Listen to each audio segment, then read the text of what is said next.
دوستانو په دغه ویډیو کې تاسو ته په موبایل کې یوه داسې طریقه درښیم چې د دغه طریقې په ذریعه سره به تاسو وکولی شئ په خپل موبایل کې د بجلي بلان د ګیس بلان په ډېرې اسانۍ سره وګورئ. خو دوستانو تاسو خالي په خپل موبایل کې د بل نمبر ورکوئ یا د کسټمر نمبر ورکوئ، نو تاسو ته به ستاسو د هغه بل په باره کې مکمله معلومات درکوي. نو دوستانو ډېره ضروري طریقه ده، کوم چیرې ویډیو خوښه شوه نو ویډیو له خپل دوستانو سره خامخا شیر کړئ تر څو هم له دغه طریقې چې فایده واخلي. نو زه د ویډیو په طرف ویډیو شروع کوم. نو دوستانو دلته به تاسو اول په خپل موبایل کې اپلیکیشن انسټال کړئ. د دغه اپلیکیشن ډاونلوډ لینک ما تاسو ته د ویډیو په ډسکرپشن کې درکړی ده او په اول کمنټ کې مې تاسو ته دغه اپلیکیشن ډاونلوډ لینک درکړی ده. نو دغه اپلیکیشن تاسو هغه څه په ډېرې اسانۍ سره ډاونلوډولی شئ. کله چې تاسو دغه اپلیکیشن انسټال کړئ نو سمپل به تاسو دغه اپلیکیشن خلاص کړئ. کله چې تاسو اول دغه اپلیکیشن خلاص کړئ نو دغه شکل دغه رقم راځي. لږ تاسو د چش بل تاسو ګورئ، الکتریسټي د بجلی بل ګورئ، د ګیس بل ګورئ، د واټر بل ګورئ، د وای فای، د لینډ د چش بل ګورئ. د دغه ټولو شانو بلان تاسو په دغه اپلیکیشن کې کتلی شئ. مثال اول زه راځم دلته زه د بجلی بل ګورم، نو په دې کې اول اپشن د الکتریسټي په دغه باندې به تاسو کلیک وکړئ. لږ تاسو وایي تاسو د کوم ځای بلان ګورئ، د فیصل آباد بلان ګورئ، د اسلام آباد بلان ګورئ، پېښور بلان ګورئ، د ملتان، د کوټې، د کوم ځای بلان ګورئ. دوستانو دغه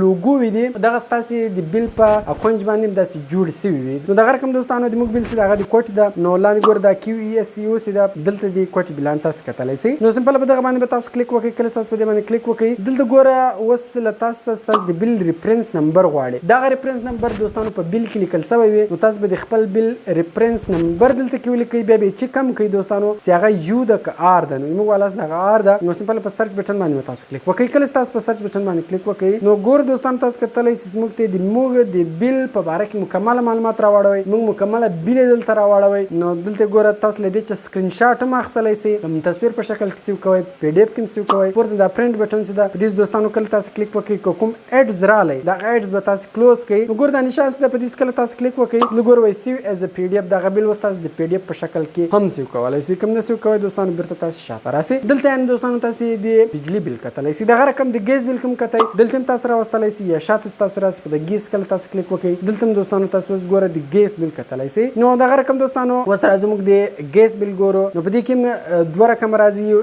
اس ان جی پی ال ده او یو اس اس جی سی ده. دغه هم دوستانو تاسو به خپل بل ګورئ لوګو په جوړئ. نو دغه رقم د موږ بل چې دغه اس اس جی سی ده. نو په دې باندې به تاسو کلیک وکړئ. کله تاسو په دې باندې کلیک وکړئ دوستانو نو دلته لاندې به راسئ. دلته ګورئ پلیز انټر یور 10 ډیجټ کسټمر نمبر. دوستانو په ګیس کې بیا کسټمر نمبر غواړي، نو دغه ستاسو د په بل باندې لیکل شوی وي، نو تاسو به د خپل بل کسټمر نمبر دلته کې ولیکئ. نو زه راځم د خپل بل کسټمر نمبر کې لیکم. نو ګور دوستانو تاسو کتلی شئ ما د خپل بل کسټمر نمبر کې ولیکل. لاندې ګور آی ایم ناٹ ا روبوټ په دې باندې سمپل تاسو ټیک مارک ولګوئ. کله چې دوستانو تاسو په دې باندې ټیک مارک ولګوئ نو دغه رقم دلته کله تاسو پوښتنه کوي چې ګاډي راوښیاست یا لایټس راوښیاست، دلته سمپل بیا تاسو هغه وروښیاست، په دې باندې به ټیک مارک ولګېږي. کله چې په دې ټیک مارک ولګېږي ګور په دې کې بیا اول اپشن ده پی ډاونلوډ یور بل، په دې باندې به تاسو کلیک وکړئ. کله چې تاسو په پی ډاونلوډ یور بل باندې کلیک وکړئ ګور تاسو د بل په باره کې مکمل معلومات درکوي. تاسو بلدون راغلی ده، د کسټمر نمبر دی، د تاریخ ده، دلته ګور تاسو کتلی شئ. دلته هم ګوره دغه تاسو د پی ډي اف په شکل کې هم را ډاونلوډولی شئ، مکمله بل هم تاسو را ډاونلوډولی شئ. نو دغه رقم دوستانو د دغه کوچني اپلیکیشن په ذریعه سره تاسو په خپل موبایل کې د بجلي بلان او د ګیس بلان په ډېرې اسانۍ سره کتلی شئ. نو کوم چیرې ویډیو خوښه شوې ویډیو در سره لایک کړئ، له خپل دوستانو سره خامخا شیر کړئ تر څو هغه هم له دغه طریقې چې فایده واخلي. ملایو په نر ښایسته ښایسته ویډیوګانو کې په دعاګانو کې مې یاد ساتئ. د خدای په امان.